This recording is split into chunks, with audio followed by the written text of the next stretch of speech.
What's up everybody, and today we're going to be looking at Supermash from the developers at Digital Continue, an interesting game where a group of people find a rare console at a garage sale. Now this console has an interesting feature where you can combine two different game genres, no matter how strange, to make a completely new game.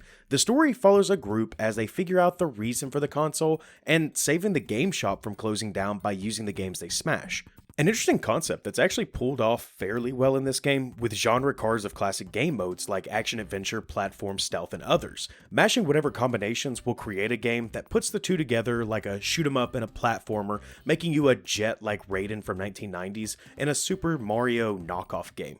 The games are fairly simple, with a single objective to complete, like a stealth game finding a key card in a set amount of time, or a shoot 'em up killing a total amount of enemies, or of a certain variety. That's really all the mashups have to offer in the way of gameplay. I think it's the novelty, really, from the wacky combinations you can make, like a stealth game mashed with a JRPG. But it's really not enough to keep this game interesting for a long period of time, which is why they've added a few other features. A game book that's in the shop will give you the opportunity for boss fights after you find the right combination of mashups. Small hints are given in the pages, but they are very cryptic.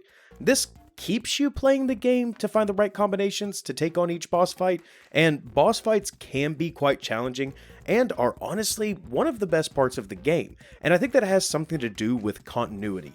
Their boss fights are designed to be fought the way that they are, instead of like the normal mashups that you will be playing that seem to be randomly generated, so you lose a lot of that continuity.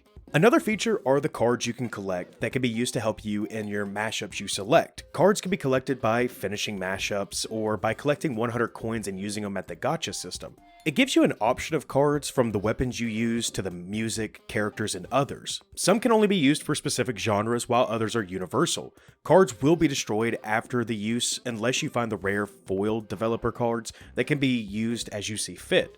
And it's funny because I was honestly talking to my wife about collecting the other day, and I really don't see the reason of collecting physical things like cards or figures, and I never really understood the reason of people doing this. But apparently, my stupid monkey brain still needs to collect things because they're right there is just another driving factor that keeps me playing this game, is having the card book fully achieved. And I think that's really the main reason for me continuously playing through all those little games. So really, the only thing that's keeping me playing the game is the collecting of the cards and a little ambition to get to the boss fights, but that's really not my main focus, which kind of puts the main mechanic of this game, the smashing of games, not really center stage. It kind of feels like a small gimmick in a collecting game.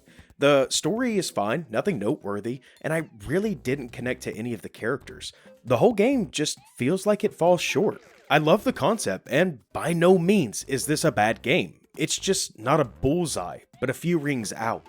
I think if they would have focused on a few good levels when you smash the games, and you had more of a forward objective instead of these small little timed or certain amount of number kill enemies objectives, I feel like that would have been good. Almost like if you had a game that had a main character in a genre type that has to traverse other genres that are mashed up kind of due to a glitch or maybe a villain of the internet, kind of like a strange variant of Wreck-It Ralph. This may have given the game more continuity and focused on the main mechanic of the game, but instead, it's kind of a collection of honestly forgettable minigames. So, sadly, I wish this game had more to it. But I still enjoyed the 4 hours I had played, but I don't think that I would return to this game. But if you guys do want to check it out, and if it interests you, definitely check it out. It's $20 on Steam, and I don't think that's an unreasonable amount for the time that you can put into this game. So if you guys do want to check it out, there is a link down in the description, as well as a link to the Discord channel if you guys want to come and chat. Leave a like if you liked the video, and subscribe if you want to see more.